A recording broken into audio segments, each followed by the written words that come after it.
ఎట్లా చూస్తారు madam STP plants BRS హయాంలో పూర్తయ్యాయి? అంటే గతంలోకి బీఆర్ఎస్ గవర్నమెంట్ కేసీఆర్ గారి నాయకత్వంలో 10 సంవత్సరాలు ఒక విజన్తో పనిచేశారు.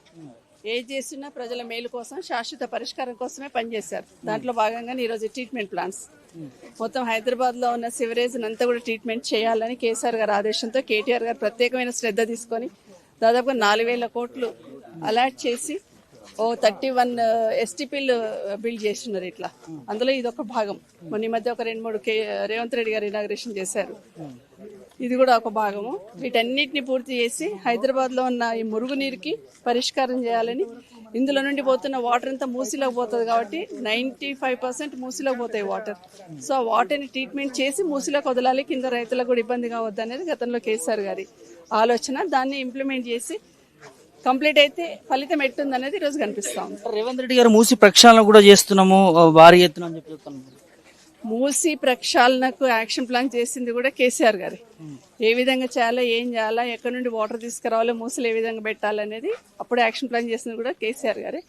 ఇప్పుడు ఈ ట్రీట్మెంట్ చేసిన వాటర్ని కూడా అందులోకి వేయాలి, మూసిలో పోతున్న వాటర్ అంతా కూడా ట్రీట్మెంట్ చేయాలని ఆలోచించింది కూడా కేసీఆర్ గారు. కాబట్టి ఇవన్నీ గ్రౌండ్ వర్క్ చేస్తున్నారు. ఇప్పుడు ఇవన్నీ చేసిన తర్వాత కూడా వాళ్ళు బడ్జెట్ పెంచుకుంటూ పోతున్నారు. ఇప్పుడే కేటీఆర్ గారు మాట్లాడారు. ఫస్ట్ 1,50,000 అన్నారు, తర్వాత 50,000 కోట్లు అన్నారు, తర్వాత 70,000 కోట్లు అన్నారు. అది వాళ్ళకి పొంతన లేకుండా స్టేట్మెంట్స్ ఇస్తున్నా చూస్తా ఉన్నామా.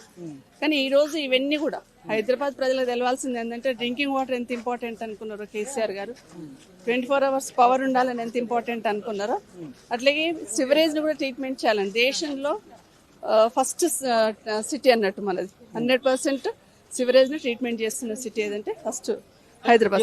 హైడ్రాన్ ఎట్లా చూస్తారు మేడం ఇవాళ కాంగ్రెస్ ప్రభుత్వం తీసుకొచ్చి? ఇప్పుడే చెప్పారు కదా, పేదవాళ్ళ మీద పడతా ఉన్నారు, కనీసం కనికరం లేకుండా పోతుంది అనేది.